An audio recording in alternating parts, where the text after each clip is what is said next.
Olá, sejam bem-vindos ao Psicanálise de Boteco. Aquele podcast que te lança nas profundezas do inconsciente e te coloca para pensar em coisas que talvez você nunca tenha pensado antes. Eu sou Alexandre Patrício de Almeida, psicanalista, professor, escritor, mestre e doutor em psicologia clínica pela PUC de São Paulo. Atualmente sou pesquisador de pós-doutorado e também dono da página @AlexandrePatrício no Instagram, em que eu compartilho conteúdos de psicanálise e algumas futilidades da vida cotidiana. Eu sou o Felipe Pereira Vieira, psicólogo, psicanalista, professor, escritor e pesquisador. Sou mestre e doutorando em psicologia clínica pela PUC de São Paulo, dono da página @FelipePV no Instagram, em que eu compartilho reflexões psicanalíticas e alguns recortes da minha vida introspectiva. Aqui falamos de psicanálise, filosofia, literatura, cinema e questões atuais da nossa sociedade e cultura. Sem jargões e sem pedantismo. Às vezes sozinhos e às vezes com convidados. Os episódios inéditos saem aos sábados. Então, deite-se no divã e se jogue nas suas neuroses ou psicoses. Por que não? Por que não? Fala pessoal, tudo bem? Sejam bem-vindos a mais um episódio aqui do Psicanálise de Boteco. E que saudades de vocês! Quanto tempo a gente não gravava? Saudade, sim. A gente ficou um tempo de recesso, sentimos falta. Recesso, dentre outras coisas, né, Fih? Dentre muitas dores de cabeça que todo mundo tá passando, né? Ai, gente, final de ano é um caos, né? O segundo semestre, acho que a gente deixa tudo pra última hora, acumula coisa, acumula entrega, e aí a gente acaba não conseguindo fazer tudo que a gente se dispõe a fazer. Quem nunca, pensa, né? Bom, o próximo ano vai ser um pouco melhor, né? São novos ventos, né? Vai soprar pra novos horizontes, novas energias. Sempre fica essa expectativa, né? E aí, de repente, quando a gente entra no ano de 2026, a gente lida com algumas informações um pouco difíceis que deixam a gente bem louco, né? Ai, nem fale. Eu acho que... Bom, mas falando em louco, né? Esse termo aí polêmico, acho que o episódio vai tratar muito sobre isso. O que é ser louco, Fih? Eu que te pergunto, você tá louco? Olha, eu acho que todos nós estamos, né? Eu tô, com certeza estou. A loucura é uma ideia muito ligada a contextos sociais, históricos, políticos, econômicos. E eu acho que hoje ser louco é quem sai desse padrão, né, normativo, esse padrão produtivo, esse padrão voltado à lógica da felicidade, do gozo, da fruição. Né? Esse é o padrão que é imposto de cima para baixo pela lógica capitalista, né, pela lógica neoliberal.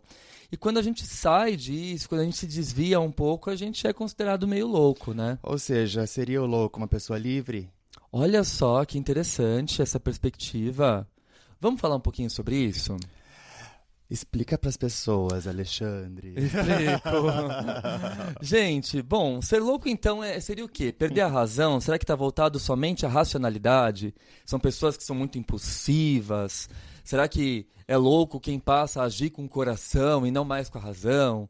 É não saber o que está fazendo?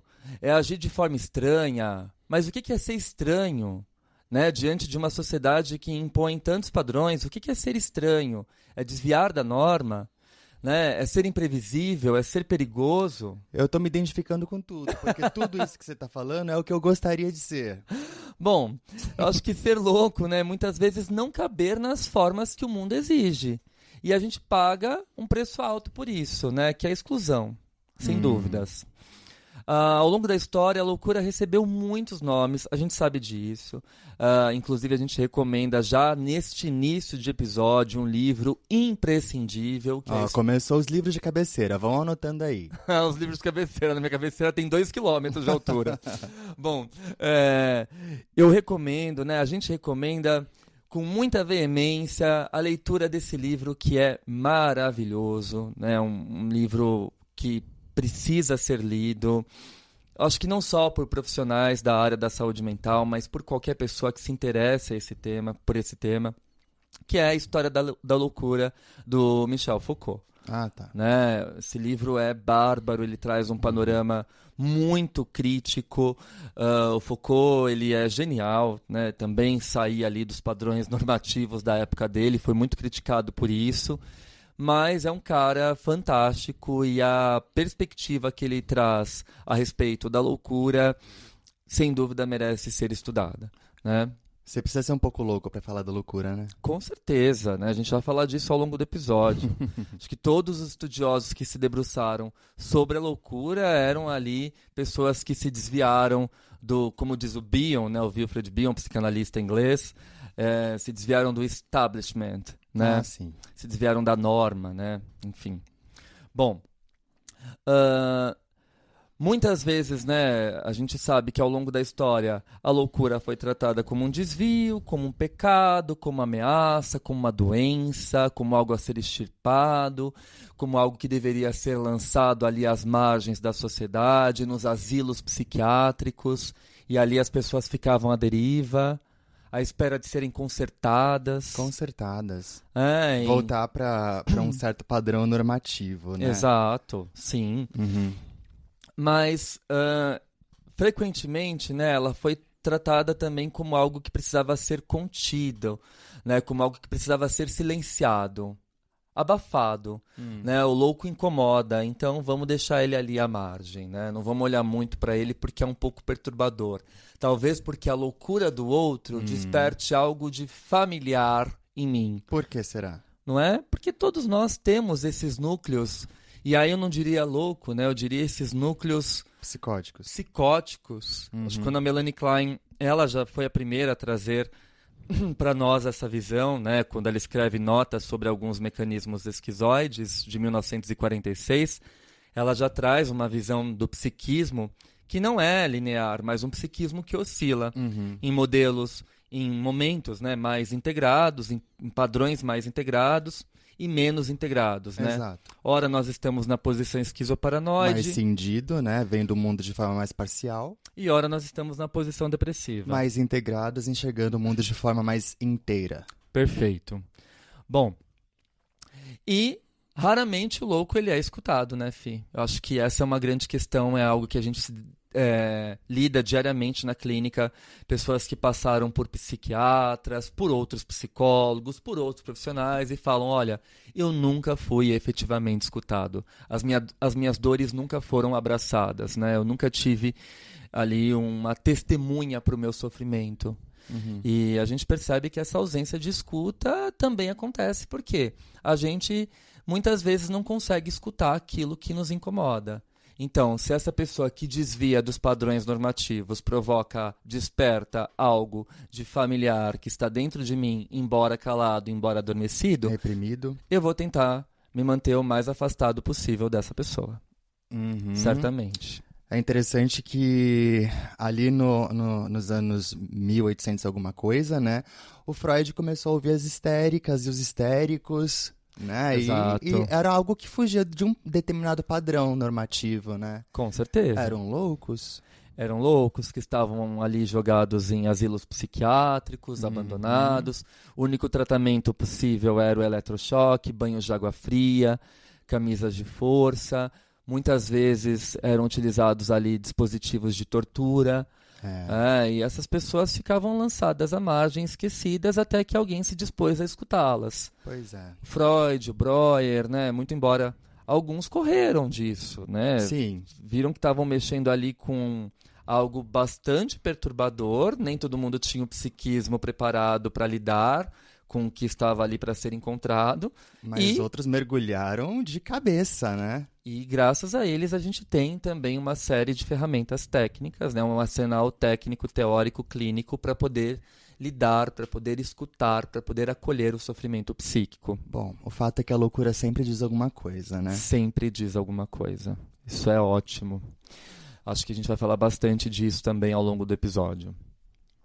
Bom, a loucura, ela nos inquieta porque ela desmonta as nossas certezas. E o mundo, ele é pautado numa racionalidade excessiva. Funcione, né?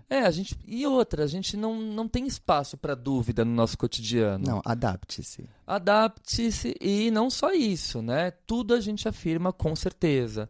Tudo a gente precisa ter ali uma realidade palpável, concreta. A gente não se dispõe a duvidar, a gente não se dispõe a se questionar.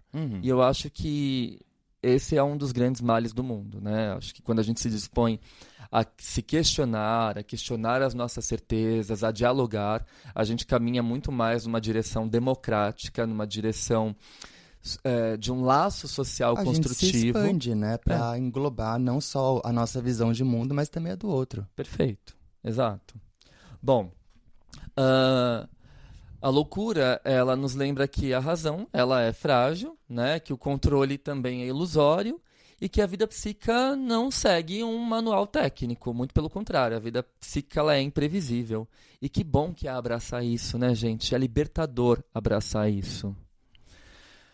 Bom, então nesse episódio, como vocês viram, a gente vai falar da loucura como uma experiência humana, como algo que faz parte do nosso devir, da nossa existência. Uma experiência que, quando não é cuidada, tende a ser abandonada, tende a ser marginalizada e pode terminar em tragédia. Ah, sim. Sim. E eu acho que esse episódio, o gatilho, né, a válvula propulsora dele, foi um ocorrido no ano passado, que marcou todos nós. A gente ficou muito chocado, mas como a gente disse no início do episódio, a gente estava tão atarefado, com tantas coisas para entregar no fim do semestre, que a gente não conseguiu gravar algo sobre, mas a gente acha fundamental retomar, né, esse acontecimento, porque ele diz muito sobre a nossa sociedade, sobre esses dispositivos sociais e como que a gente lida, né, com o que nos incomoda. No dia 30 de novembro de 2025, um jovem de 19 anos, né, o Gerson de Melo Machado, morreu após ser atacado por uma leoa ao invadir o recinto do animal no Parque Arruda Câmara, em João Pessoa, conhecido como Bica. Vídeos gravados por visitantes mostram Gerson escalando grades e barreiras de proteção até alcançar o interior da jaula. A leoa, inicialmente afastada, observa seus movimentos. Ele desce de uma árvore, se aproxima do animal e, após um breve momento de hesitação, continua avançando, até ser atacado. A cena causou choque e ampla repercussão. Mas para quem acompanhava a sua história de perto, né, o episódio não foi um fato isolado. Foi o desfecho de uma trajetória marcada por pelo abandono institucional, né, pelas próprias políticas públicas, pelo sofrimento psíquico e a ausência de cuidado cotidiano. Segundo relatos da conselheira tutelar que acompanhou o Gerson desde os 10 anos, ele passou por praticamente todas as casas de acolhimento institucional da cidade, além do sistema socioeducativo e do sistema prisional. Repetidas tentativas de obter diagnóstico e tratamento em saúde mental fracassaram. As respostas oficiais dos órgãos ali que estavam cuidando, acompanhando Gerson, apontavam problemas comportamentais. Certo. E não sofrimento psíquico digno de atenção clínica. Eu acho que aqui a gente já tem um impasse. Ah, sim. Né? Sem família, sem laudo, sem acesso efetivo à rede de saúde mental, Gerson cresceu circulando entre instituições que o continham, mas não o escutavam, né? Não cuidavam do seu sofrimento. Quando atingiu a maioridade, ele perdeu o direito ao acolhimento. E aí as coisas pioraram. Certo. Passou a buscar, paradoxalmente, o sistema prisional como o único lugar onde ele poderia encontrar comida, rotina e alguma proteção. Sua morte expôs a falência coletiva de um sistema incapaz de sustentar o mínimo de cuidado para um jovem em intenso sofrimento psíquico. Pesado. Muito pesado. Acho que essa notícia chocou, né, todos nós. Eu fiquei bastante impactado. A gente estava ali nas aulas finais dos nossos grupos de estudos e a gente comentou isso nas aulas. os alunos trouxeram, a gente debateu, debateu a ausência de cuidado, a ausência de políticas públicas. A gente sabe que o Brasil ele tem um modelo exemplar, né, de saúde, que é o SUS, mas a gente sabe também que o nosso sistema de saúde mental, por mais que a gente tenha uma série aí de órgãos, né, de instituições como os CAPs, o CAPSI, né, que cuidam desde a reforma psiquiátrica, né, do processo de desinstitucionalização. Isso, saiu! Difícil, né, falar essa palavra. Falou de primeira. Mas desde as reformas psiquiátricas, né, a gente tem toda essa rede feita aí com muita responsabilidade por profissionais de excelente qualidade, mas a gente também tem falhas nesse sistema. Uhum. E quando acontece algo desse tipo, a gente precisa parar e olhar para essas falhas, para essas rupturas, para aquilo que a gente não está conseguindo alcançar. Sim. E tentar rever esse modelo, tentar rever essas brechas para que a gente possa fortalecer o nosso sistema. Então, eu acho que isso acende uma luz sobre toda a nossa sociedade. Justo. Isso denuncia a nossa falência como um dispositivo social. Por isso que é importante lembrar para não esquecer, né? Exato. Debater para a gente conseguir trazer isso à tona, né? Isso precisa ser olhado de perto. Nossa, eu adorei isso. É importante lembrar para não esquecer. E a gente tem a nossa memória muito curta, né? O Brasil tem um sério problema com a história. A gente esquece o nosso passado, né? A gente não revisita a nossa história. A gente não tem aí, né, museus, memoriais. A gente tem uma dificuldade enorme de enfrentar o nosso passado. Vamos seguir a vida, né? Vamos seguir para frente. E se seguir para frente, deixa uma série de lacunas Sim. no meio do Demole, caminho. constrói outra coisa. Exatamente. Vamos derrubar tudo, construir algo novo, né? Isso não é só concreto, é bastante simbólico. Uhum. Enfim. Bom, mas a gente sabe que isso causou um impacto, sim, né? Mas é importante a gente falar de tudo isso que aconteceu com o Gerson, né? De tudo que veio antes. Eu acho que o Gerson ele aponta aí para uma sequência de falhas da família, do Estado, da rede de saúde, da proteção social, do ambiente de forma geral, e da própria sociedade. Então, o resultado dessa falência foi devastador, foi fatal. E a morte do Gerson, então, denuncia essa expressão de um abandono prolongado ao longo dos anos. Bom, acho interessante a gente resgatar um pedacinho do que foi falado, né? Os órgãos oficiais falaram que o Gerson tinha problemas comportamentais. Uhum. Ou seja, como era se uma fosse pessoa uma tendência não adaptada ao que a sociedade tem como normativo. Uhum. Mas será que alguém procurou entender o que esses problemas comportamentais mostravam, o que tinha, qual que era a raiz, o que existia na história dele? Exato. Como que ele se desenvolveu? Porque, pelo que você falou, o que a notícia traz é que desde os 10 anos de idade, acho que até menos do que isso, ele já tinha algumas questões que precisavam ser olhadas mais de perto, né?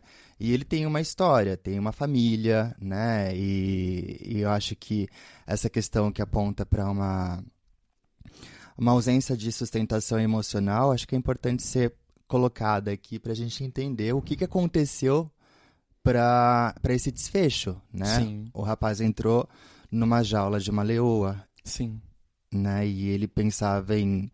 Ele queria, na verdade, adestrar a leoa. Ele falava que ele era um adestrador de animais, né? Então a gente já via aí um sintoma bastante característico da esquizofrenia, que é a megalomania, a onipotência. Exato, ou seja, não é só um problema comportamental. Claro que não. Quando a gente reduz isso a problemas comportamentais, a gente pode pensar aqui no que o Winnicott chamou de uma tendência antissocial.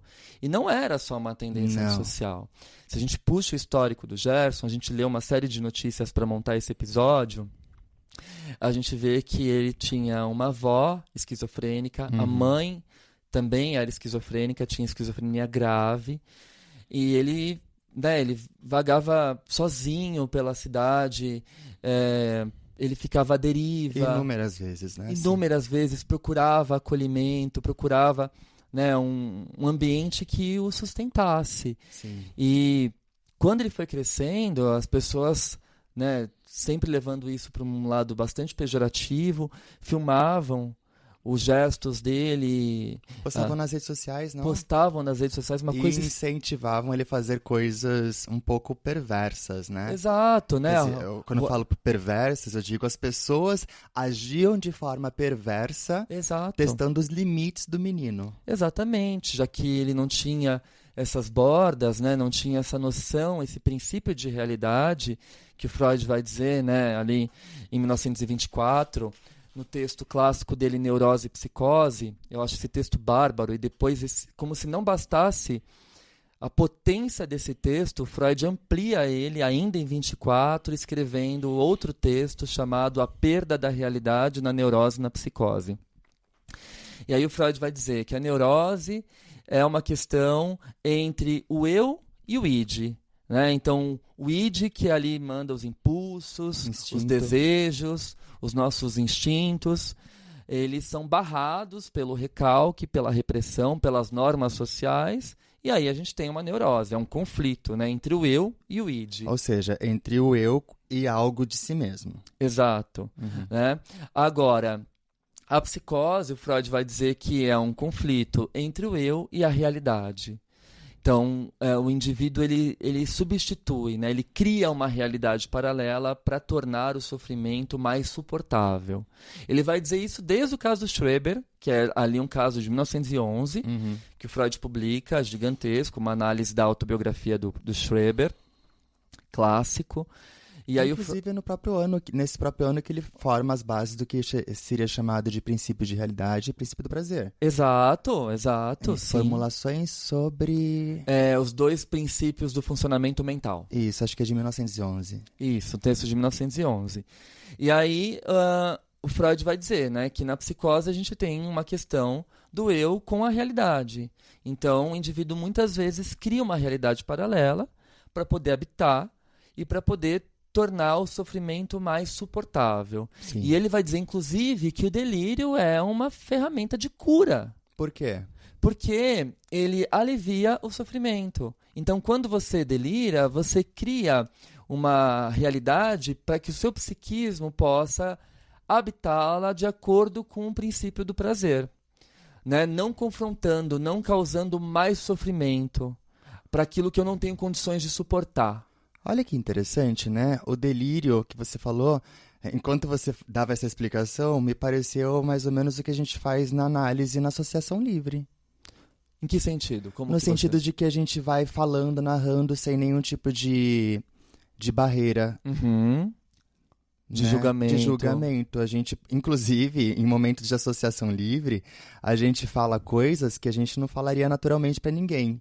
Exato. E em alguns momentos pode até parecer algo, né, tipo, de uma ordem mais psicótica. Claro, porque eu acho que a gente olha para dentro, né? E a gente fica num estado de suspensão. Exato. Muitos pacientes, quando estão em análise, perdem a noção de tempo e espaço. Sim. Né? E é nesse lugar que a gente consegue realmente resolver alguns conflitos. Exato. Por isso que o Freud vai dizer... Também existe uma perda da realidade na neurose. Quando ele vai publicar esse complemento, esse anexo do artigo em 24, a perda da realidade na neurose e na psicose, ele fala: a perda da realidade na neurose ela é parcial. A perda da realidade na psicose ela é total. Ah, tá. Né? Ok. Mas eu não acho tão total assim, porque, né, muitos pacientes psicóticos a gente vê em hospitais psiquiátricos, eu já fiz estágio em hospital psiquiátrico, já dei supervisão em hospital psiquiátrico, você também, e você vê que o paciente mantém um pezinho na realidade. Sim, por meio do delírio ele também está comunicando alguma coisa Exato. Que simbolicamente não está muito bem adequada, adaptada aos padrões normativos. Isso. Mas é uma forma de comunicação. Isso, mas ele mantém um pé na realidade, quando ele sabe, aquele médico que vai vir é o que me traz a medicação. Exato. Aquela enfermeira que está chegando é a que dá a injeção em mim para poder tirar meu sangue. Sim. Né? Mas quando ele fala assim, esse quadro no corredor é quando eu converso com a minha tia, que se foi, ela aparece aqui para mim e eu converso com ela todos os dias às 3 horas da tarde.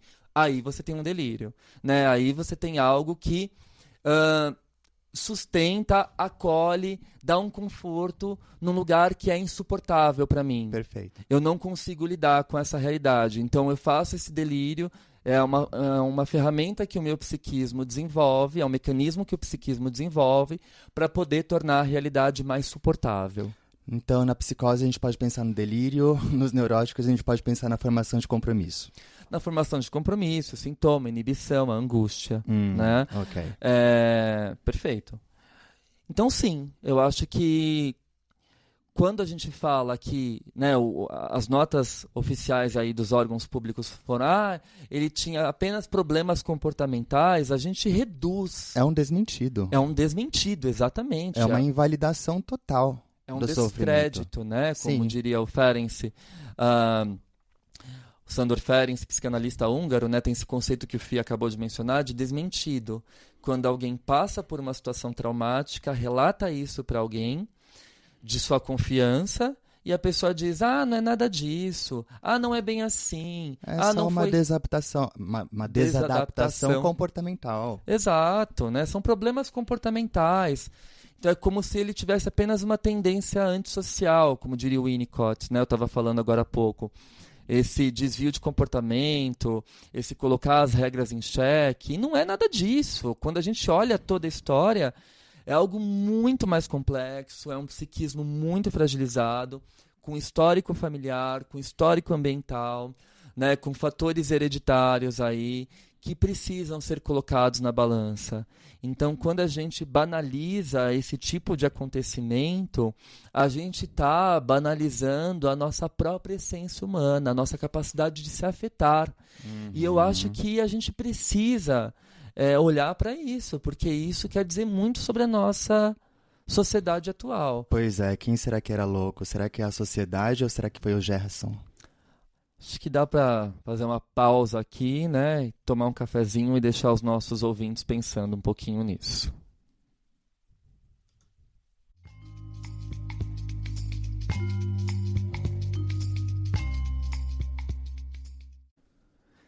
Eu queria começar esse bloco, Fih, depois, né, de toda essa avalanche aí de associação livre que a gente fez.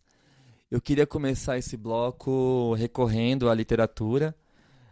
O livro Bárbaro, da Rosa Monteiro, O Perigo de Estar Lúcida, que eu também recomendo com toda a força. Outro livro de cabeceira. Que você trabalhou no Clube do Livro do semestre passado. Exato, eu trabalhei no Clube do Livro, foi um livro bastante marcante. Todo mundo trouxe aí o seu olhar, muitas pessoas se sentiram um pouco desconfortáveis lendo esse livro, porque é um livro que não segue uma ordem meio cronológica, vai pela Associação Livre da Rosa e...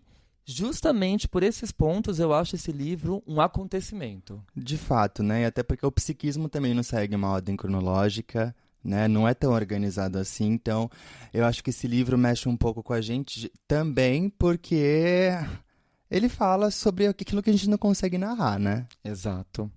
Mas ela fala... Não consegue organizar... Mexe, né? Tipo, nossa, tá faltando uma organização aqui. Enfim, eu não vou dar spoilers. Mas é um livro que as pessoas poderiam ler. É um livro bárbaro. Eu gosto. Gente, tem um trecho aqui que a Rosa ela faz uma espécie de pesquisa também. É um livro que tem ficção com principalmente realidade. No início. Exato. Pesquisas dela, né? Ela vai falando um pouco da vida dos escritores, dos gênios criativos, de como eles sofriam também de transtornos psíquicos, enfim. Aí ela põe assim, né? Como Virginia Woolf deixou claro, quando se sofre um transtorno mental, a primeira coisa arrancada de você é a palavra. E com isso chegamos ao núcleo incandescente do que chamamos de loucura. Estar louco é, sobretudo, estar só. mas falo de uma solidão descomunal, de algo que não se parece em nada com o que entendemos quando dizemos a palavra solidão. Ainda não foram inventadas as letras capazes de conter e descrever uma solidão assim. Tente imaginá-la.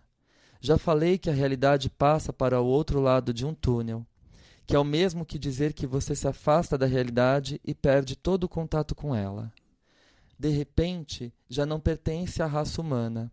Você é um alienígena, o único alienígena que conhece, desgarrado subitamente da pele do mundo. Como vai explicar o que está acontecendo com você para quem, com que palavras, em que língua marciana que você ainda nem aprendeu? Somos animais sociais. A ruptura radical de todo vínculo com os outros é simplesmente insuportável. Tentei descrever essa solidão que não cabe na palavra solidão num congresso de psicólogos e psiquiatras, e alguns, muito toscos, nota-se que não eram daqueles que entraram para a profissão pelas suas loucuras, balançavam a cabeça muito sabichões, dizendo que sim, que é claro, que era como a solidão existencial diante da morte. Mas não é isso. Obviamente, ainda não atravessei essa última porta, mas já acompanhei umas quantas viagens. Morrer faz parte da vida. Morrer é um fato profundamente humano. Você morre sozinho, sim, talvez com sua dor e com seu medo, mas morre sabendo que todos iremos pelo mesmo caminho. É cumprir mais uma vez com destino comum. Todos os indivíduos experimentaram essa realidade desde o princípio do mundo, enquanto a loucura, por outro lado, te faz acreditar equivocadamente que aquilo que está vivendo só é experimentado por você, que não há ninguém com quem possa se irmanar. Sentir-se louco é sentir que, de algum modo, você já não pertence à espécie humana. 1 minuto de silêncio. Gente, que descrição, né? Que descrição profunda, que descrição precisa, visceral. A Rosa é um gênio e essa passagem, eu colei um post-it enorme nela porque eu acho que é exatamente isso. É uma solidão indescritível. E quando a gente fala, né, desse estigma da loucura, a gente fala muito dessas pessoas que se sentiram abandonadas, não escutadas, não vistas. É o descrédito, né? É o descrédito. É esse tentar contar para alguém o que está acontecendo e a pessoa não validar, não acreditar, não apostar nesse sofrimento. Não, é o que acontecia em muitos sistemas manicomiais, né? Quando o indivíduo tentava se justificar ou, quem sabe, conversar com alguém e davam doses cavalares ali de benzodiazepínicos, dentre outras drogas, né? Neurolépticos. Exato. Que causavam, assim, problemas muito mais graves, né? Paralisias musculares. É interessante que ao invés de o indivíduo caminhar para uma vontade de viver, ele vai se desligando. Sim. Nesses sistemas, né? Sim. É uma morte em vida, né? Muitas vezes o que acontecia nessas internações manicomiais era uma morte em vida. Acho que o maior exemplo dessa tragédia social brasileira é o manicômio ali de Barbacena. Exato. Colônia de Barbacena. Exato, o Hospital Colônia de Barbacena, que a gente considera o Holocausto brasileiro. Foi fundado em 1906 e acho que as portas dele se fecharam ali por volta dos anos 80. Sim. E em 2006? Não, em 1996 ele se tornou um museu da loucura. Olha só. Acho que foi isso. E quanto tempo, né? Precisou vir alguém de fora, o Franco Basaglia, um psiquiatra italiano, né? Olhar aquilo, ver os horrores e denunciar isso, fazer toda uma proposta de reforma psiquiátrica para o sistema mudar. Né? E quando a gente fala anos 70, isso teve ali em atividade até os anos 70, 80. Foram 80 anos de De tortura. De tortura. Jogavam ali algumas pessoas pra... Era um campo de concentração mesmo. Pois é. Uma coisa absurda. Enfim. Bom. Então, eu acho que existe esse estigma da loucura, sobretudo quando a gente pensa que o sujeito que está passando por esse sofrimento psíquico, por essa perda da realidade, são pessoas difíceis, inconvenientes, ingovernáveis. Eu acho que essa palavra... Ingovernáveis. Essa palavra é uma palavra importante aqui, né, Fih? Nossa, eu pensei então nisso agora. O indivíduo precisa ser governado? Pois é, precisa ser... Se ele foge de uma determinada norma, ele precisa voltar para um sistema de governo. Tipo... para uma caixinha, né? Ok. Para as rédeas. Bom, por isso, né, a resposta que essas pessoas recebem do sistema é o incômodo. O incômodo, o silenciamento, o esquecimento, enfim. Quando alguém passa a ser chamado de problemático, caso social, comportamental, né, a gente tem aí algo muito complicado acontecendo. A gente não está olhando, né, para o sofrimento que deixa de ser reconhecido como sofrimento psíquico. A gente está amenizando algo que é da ordem do indizível, que é o que a Rosa diz. Essa solidão que a gente não consegue nem compartilhar, porque é uma solidão abissal, angustiante. E também o medo de compartilhar e não ser validado novamente, né? O medo de desmentido. Sim. O indivíduo se cala, ou quando ele fala, ele corre o risco de sofrer uma nova represália. Exato. E eu acho que dentro desse sistema, o que a gente tem é o fato de que a pessoa deixa de ser reconhecida como sujeito. E eu acho que isso é o mais grave de tudo. O que é muito triste, né? Porque todo o potencial herdado ali, tudo aquilo que ela poderia colocar em ato, né? Tipo, se fosse realmente olhado, visto, isso se perde. O indivíduo, ele se perde dele mesmo, ele se despersonaliza. Sim, porque a capacidade de vir a ser não é sustentada pelo ambiente, né? Achei bonito isso que você falou. Esse potencial herdado, ele não é visto, ele não é trabalhado. Porque a partir do momento que esse sujeito é marginalizado, todas as possibilidades de crescimento são tiradas dele. Exatamente. Bom, então, aí a gente começa a pensar sobre outra coisa, né? Sobre essa subjetivação da loucura. Então, quando a gente pergunta o que é ser louco, a gente pode dizer que ser louco é ter a palavra retirada. É quando a gente não tem mais a fala, quando a nossa voz não é ouvida. Olha que interessante. Se a gente pega o caso do Gerson, se a gente pega o caso da história do Hospital Colônia de Barbacena, se a gente pega outras histórias, outros horrores que aconteceram ao longo da humanidade, por exemplo, na Idade Média, né, qualquer pessoa que pensasse diferente das normas da igreja era condenada à fogueira. Se você pega isso, o que você tira dessas pessoas? A voz. Exato. A palavra. É uma fala que não tem escuta. O que é terrível, porque isso realmente deixa a pessoa cada vez mais louca. E se a gente parar para pensar, eu acho que o filme é um filme que me marcou muito. As pessoas ficaram meio perturbadas e eu chorei muito vendo esse filme. Até fiz uma live na época sobre o filme, lá no comecinho da pandemia. Está disponível aqui, o Fih transformou a live em episódio do podcast, que é uma análise que eu faço do filme Coringa, com Joaquin Phoenix, né, o primeiro filme, que é bárbaro. Ele venceu o Oscar, né, o ator venceu o Oscar pela atuação, que é impecável. Sim. E eu acho que eu chorei muito naquele filme porque é exatamente isso que acontece. Quando a gente usa esse termo de forma pejorativa, fulano coringou. Coringou, sim. O que é coringou, né? Quando que ele vira o coringa? Quando tiram dele todas as possibilidades de ser sujeito. Então ele tinha acesso a uma psicóloga, ele ia lá uma vez por assistente semana. social, né? Assistente social, ele tinha medicações. Sim.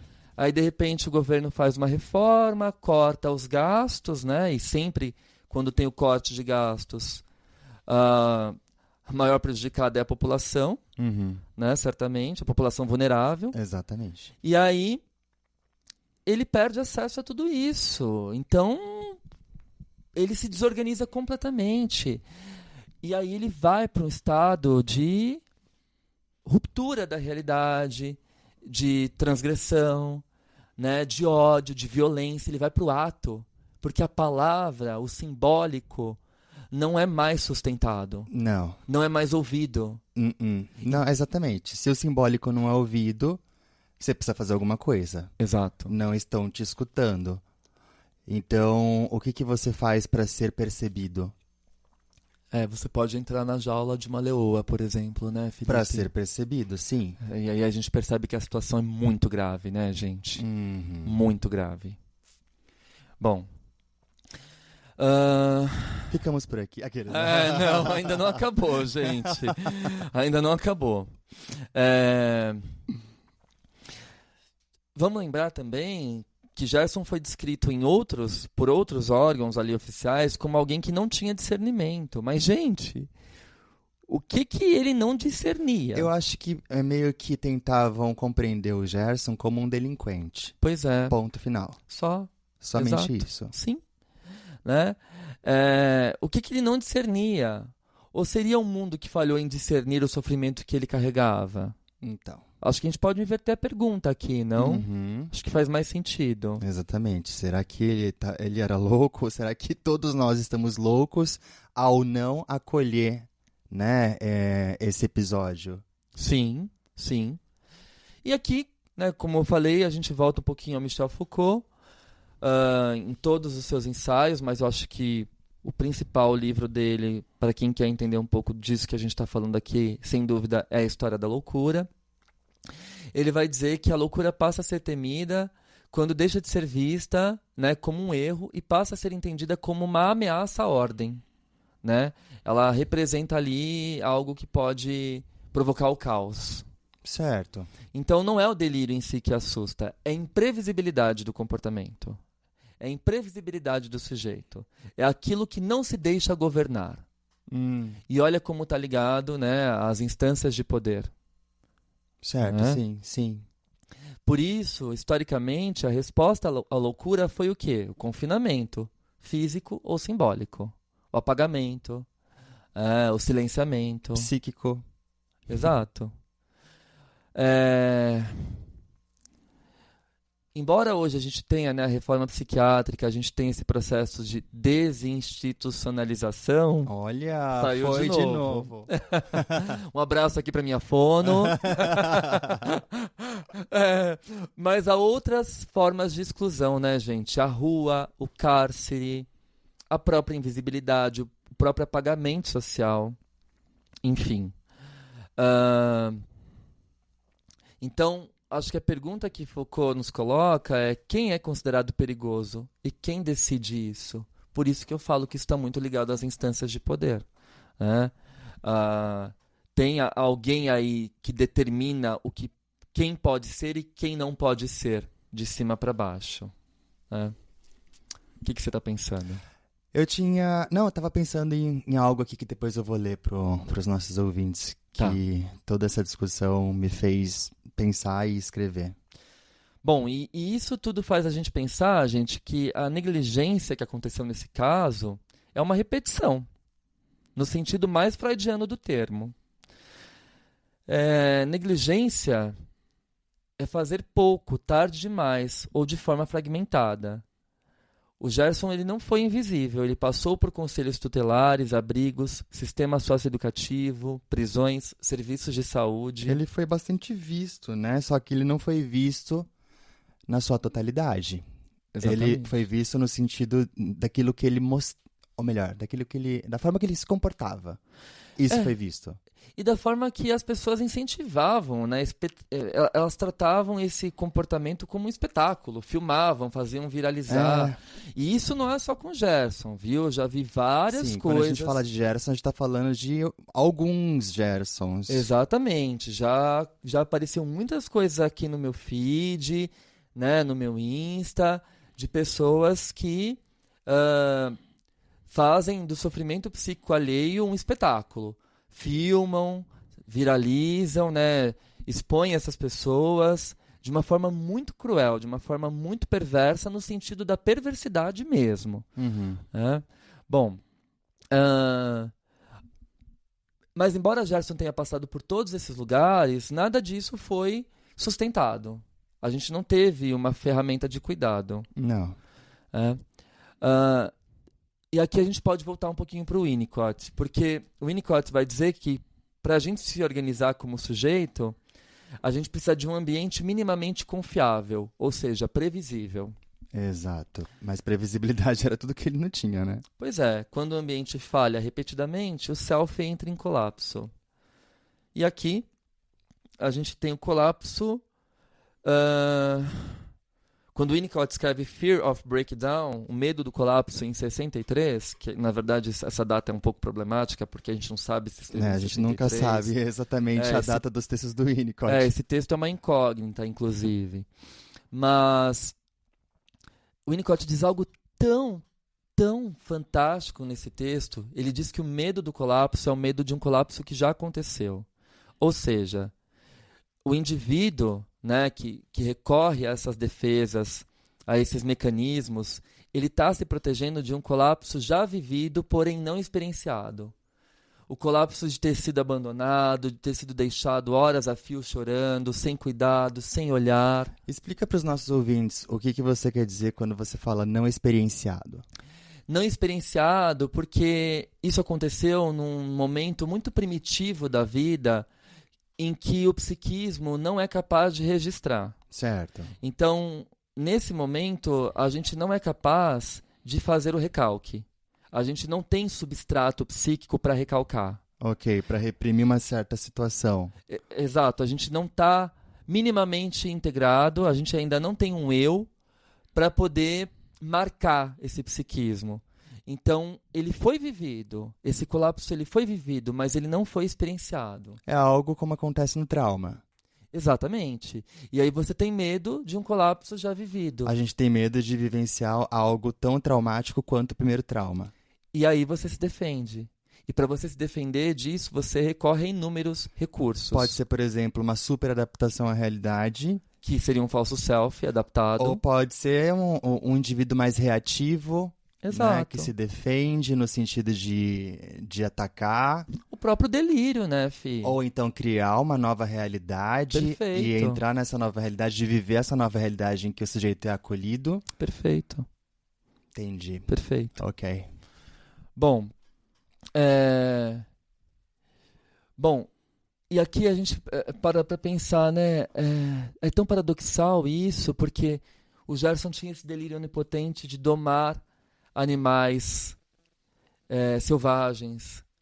Eu acho que teve uma situação também que ele tentou invadir um aeroporto para entrar num avião e ir para um safari na África. Exato. Isso então, quando ele era pequenininho. Então. Então você já tem um histórico exatamente bem lembrado, Fih. E aí eu fico pensando, o que seria, né? É tão simbólico isso, domar animais selvagens. Será que era ele tentando aqui, fazendo uma análise selvagem, evidentemente, mas será que era ele tentando domar, né, esses impulsos tão desgovernados? Era ele tentando pedir socorro, né, pedir que ajudassem ele a controlar esse sofrimento, a sustentar esse sofrimento? Isso conversa um pouco com a ideia de que depois dos 18 anos, quando ele perdeu alguns cuidados, né, que eram concedidos, ele fazia de tudo, inclusive jogar pedras em carros de polícia, porque ele queria ser preso. Ele queria ser preso, porque ele queria estar num ambiente institucional, né? Em que tivesse comida, em que tivesse cuidados e que tivesse rotina. Ou seja, uma continuidade, uma previsibilidade. Exato. Tudo aquilo que ele não teve. Porque ele foi, né, criado num ambiente um tanto quanto caótico. Então, ele pede por isso, né? Mas ele pede por meio do ato. Exato. Justamente porque o simbólico não é acolhido. Perfeito. Perfeito. Sim, sim, sim. Bom, eu acho que... Nossa, esse episódio tá denso, né? Tá bastante, né? Você quer falar uma coisa? Eu queria ler algo aqui que eu escrevi. Eu mencionei no episódio de hoje, né? Tipo, afinal, estamos todos loucos? Uhum. É uma pergunta que eu costumo me fazer, né? Então, eu penso que depende daquilo que a gente chama de loucura, né? Se perder o contato com a realidade, não. A maioria de nós está até dolorosamente consciente dela. Se for viver cansado, ansioso, reagindo demais, sentindo que algo saiu do eixo, aí sim, isso é quase uma condição coletiva. Talvez não estejamos loucos, mas sobrecarregados, exigidos o tempo todo, pouco sustentados, com pouco espaço para elaborar o que sentimos. A psique, ela não enlouquece à toa. Ela responde ao que o ambiente pede. Uhum. Às vezes, o que chamamos de loucura é só uma tentativa de sobreviver sem ter onde conseguir descansar. E sendo bem honesto, reconhecer isso já é um sinal de sanidade. Que coisa, né? Então, eu acho que, tipo... acho que a gente está bastante consciente da realidade e essa consciência demasiada, afinal de contas temos boletos para pagar, né? Tem coisas para ser resolvidas, tem muita coisa para ser resolvida, enfim, ainda mais agora nesse início de ano, né? Às vezes a nossa psique precisa criar alguns cenários em que a gente possa repousar, porque a realidade é dura. Sim. Mas quando a gente tem um mundo interno que também está caótico, para onde que a gente vai? Exatamente. Sim. Eu estava lendo um texto do Bion, e aí eu vi uma nota de rodapé, um texto sobre a teoria bioniana, né, do Wilfred Bion, que eu mencionei agora há pouco também, que também falava que a gente tinha a parte psicótica da mente e a parte não psicótica da mente. Isso é fantástico, porque para o Bion o padrão não é a neurose. Sim. Para o Bion o padrão é a psicose. Então você tem a parte psicótica e a parte não psicótica. Exato. Até porque quando bebê você não nasce neurótico, né? Exato. A gente nasce fragmentado, sem percepção de tempo e espaço. E a gente vai se formando. Se o ambiente favorecer, né? Exatamente. Bom, e aí tinha uma nota de rodapé nesse texto sobre a teoria bioniana, dizendo que a Francesca Bion, né, que também era uma estudiosa da psicanálise, enfim, foi a segunda esposa do Bion, ela acompanhava o trabalho dele, e aí ela relata que certa vez ele saiu do escritório dele extremamente atordoado, perdido, em total perda de realidade, porque ele passou horas do dia estudando as raízes da psicose. Então, olha isso, né? Que interessante, quando esses autores se debruçam sobre isso, para abrir caminho para nós, para abrir possibilidades para nós estudarmos isso, o quanto eles também mergulham nesse mundo interno deles caótico que você mencionou, né, Fih? Então, é preciso coragem, né? É preciso coragem. Mas às vezes eu te vejo saindo do escritório assim também. Eu tenho uma paixão enorme pelo humano, né? Pelo discurso, pelo sofrimento, pela vida, né? Eu acho que quem não nutre esse mínimo de paixão não pode se dispor a ouvir o outro. Não. Não é? Bom, gente, vamos fazer uma pausa aqui também, tomar mais um cafezinho, vamos ficar acelerados, né? De tanto café. O excesso de cafeína pode levar à loucura. Bom, e aí a gente volta para o nosso último bloco. Espero que vocês estejam gostando e depois deixem lá um comentário para nós, tanto no episódio, lá no Spotify, quanto no nosso Instagram, para nós receber a devolutiva de vocês. É algo muito significativo. E esse episódio ele foi construído a partir dos pedidos que a gente recebeu ali, da quantidade enorme, né, de pedidos que a gente recebeu nas nossas redes. Por favor, falem desse caso, isso me deixou muito chocado e deixou a nós também. Sim, com certeza. Então vamos tomar um chá, então. Vai. Um chazinho agora de erva cidreira para dar uma acalmada. Eu acho mais prudente. E a gente vai para o último bloco.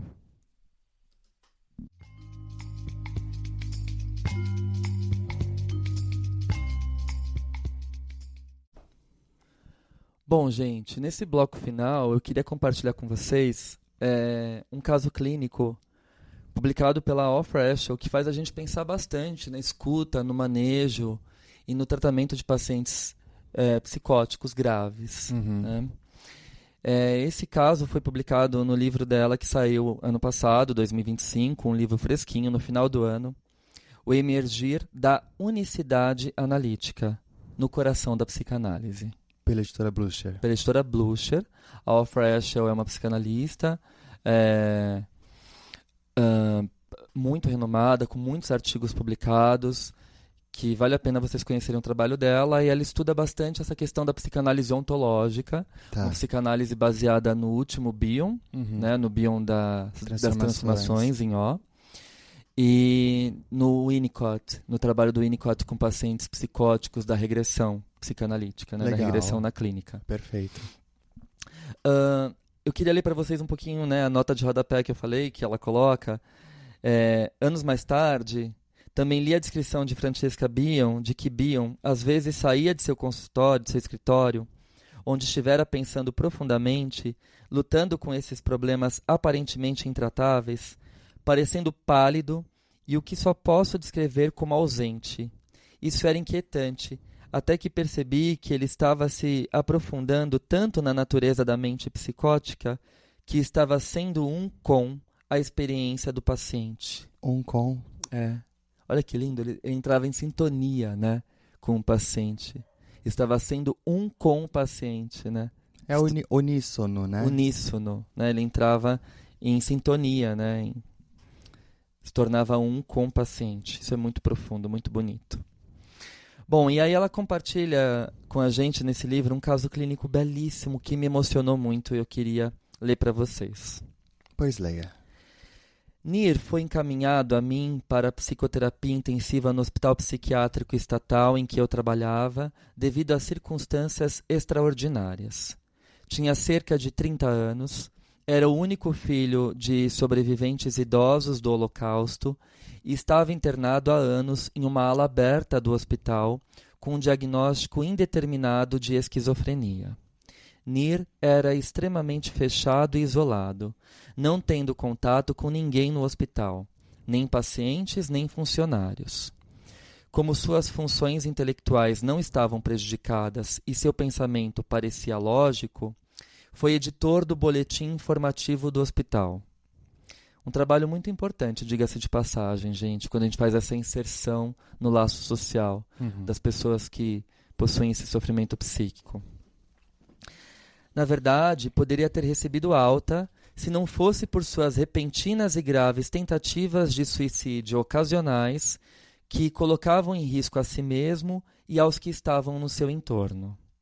Após cada uma dessas tentativas, era transferido para uma ala fechada, onde permanecia por 1 ou 2 semanas.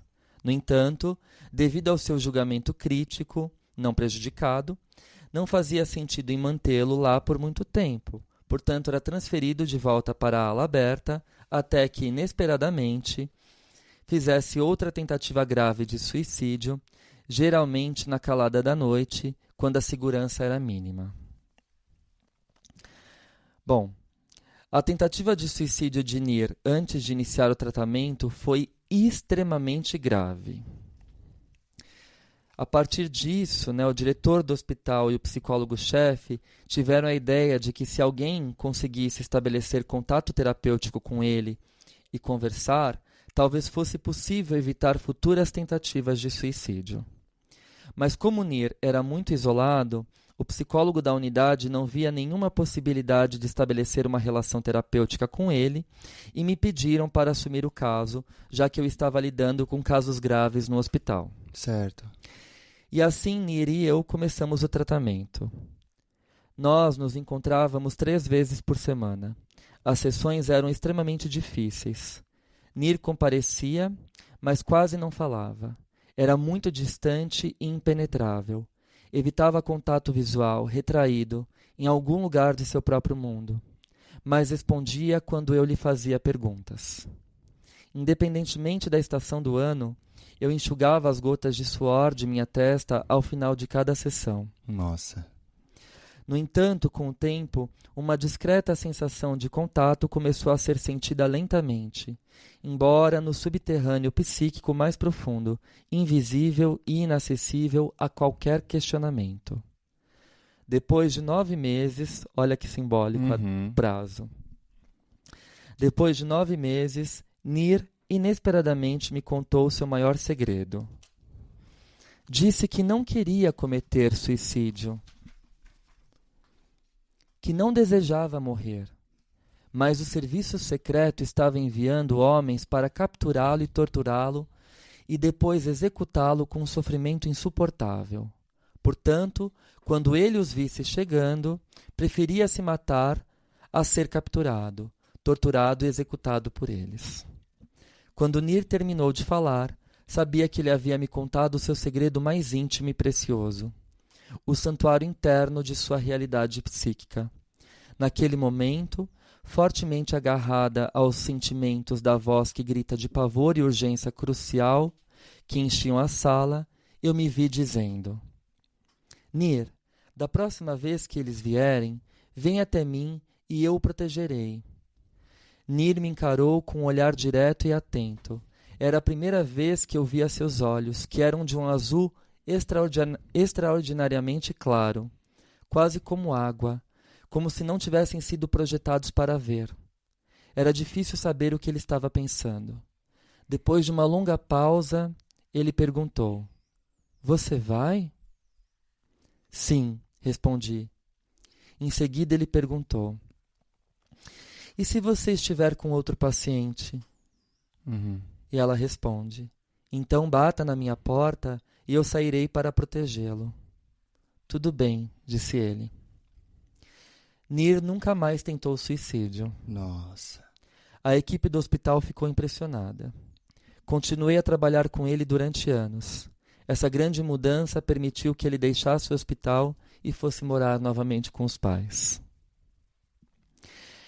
Escrevendo agora em termos atuais que não conhecia naquela época, acho que essa vinheta ilustra o meu tornar-se o ser um com o pavor da realidade psíquica do paciente. Eu estava completamente sendo com o seu pavor e profunda necessidade de ser resgatado. Isso permitiu que ele se arriscasse a aceitar minha promessa de protegê-lo, sem questionar como uma jovem psicóloga, esguia, pálida e de aparência delicada, seria capaz de protegê-lo de uma terrível quadrilha de assassinos do serviço secreto. Também devo salientar que ele não perguntou como eu o protegeria, se eles aparecessem no hospital às 3 da manhã, horário em que geralmente fazia suas tentativas de suicídio, enquanto eu estivesse na minha casa. Ele só pediu que eu ficasse totalmente disponível para ele quando me chamasse e que eu não o deixasse lutando sozinho em uma noite escura da alma. Bom, ficou claro para mim que nenhuma imposição defensiva sobre a loucura profunda seria suficiente para vencer o dia. Algo tinha de acontecer no nível da própria loucura. Nos muitos anos que se passaram desde então, percebi que a transformação nas zonas psíquicas mais isoladas, bloqueadas, mortas, vazias, desesperadas e desesperadoras, zonas de colapso, loucura, aniquilação e catástrofe, pode se tornar possível somente quando o analista está disposto e é capaz de ser dentro com e junto com o mundo experiencial do paciente, e sob o domínio do processo analítico com a profunda interconexão paciente-analista resultante, ou estar dentro com o ser psique, com psique, com o paciente.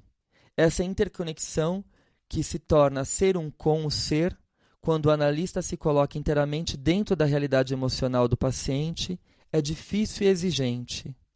Uma luta constante e incansável com a catástrofe subjacente para alcançar uma experiência formativa, além da exploração epistemológica, né? Além de interpretações só. É você mergulhar nesse mundo interno sentir caótico. Antes de interpretar. Exato. O analista apreende essa realidade porque tornou-se ela na profundidade de seu ser. Por isso que ela suou por muitas vezes, independente da temperatura, do clima, né? clima, exato. Ela mergulhou. Ela sentia na própria pele o que ele não conseguia falar. E esse parágrafo final, para mim, é arrebatador. É. Gostaria de salientar ainda que nesses estados desesperadores, mortíferos, desamparados e de vazio existencial, o paciente é incapaz de se conscientizar do porquê e do que aprisionados nas camadas catastróficas, né, está presente. Ele precisa sentir um toque de esperança final penetrante, uma esperança radical, por ter alguém com ele dentro dessas realidades psíquicas catastróficas. Somente isso torna possível permanecer vivo, onde a esperança foi aniquilada, talvez até assassinada. Uau. É isso, é penetrar o psiquismo, né? E olhar para a pessoa como um sujeito, né? Um sujeito inteiro que tem uma história de vida. Que tem uma história, que tem uma continuidade. E que enxergar nisso esperança, né? Não dar descrédito, né? Tipo, isso não está acontecendo. Isso é um delírio da sua mente. Exato. O que ela fez foi o oposto. Exatamente. Se tornar um com, né? Estar junto. E por isso que ela fala. Para mim, as ideias revolucionárias dos últimos escritos de Bion e de Winnicott são muito importantes, tanto na teoria quanto na prática.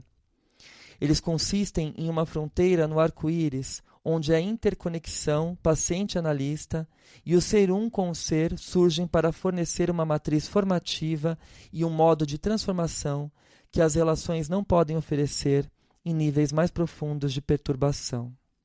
Essa experiência ontológica, suspensa, mesmo que momentaneamente, do discurso epistemológico e relacional, torna-se uma experiência, uma linguagem de novas possibilidades, especialmente em estados de colapso, devastação, morte e vazio. É, na minha visão, o lugar onde se encontra o coração da psicanálise, e eu acrescentaria a sua maravilha. O coração da psicanálise. Sim, concordo. Eu acho que você deveria trabalhar esse livro num seminário teórico, não? É um livro lindo, né?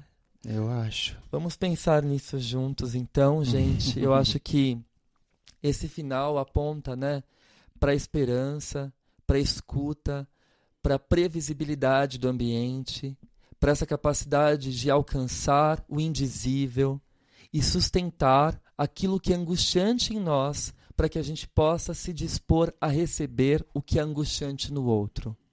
Somente por meio dessa transformação, em parceria, em estar com, que o trabalho psíquico acontece e que a cura e a capacidade de vir a ser pode surgir. Sem isso, não há análise. Sem isso, não há humanidade. E sem isso, a gente continua falhando como sociedade. Eu não tenho nada a acrescentar. Eu acho que é isso, então. E que a gente possa repensar o estigma da loucura a partir dessa possibilidade de ser. Ficamos por aqui? Ficamos por aqui. Um beijo, pessoal, e até o nosso próximo encontro. Até, pessoal. Um beijo.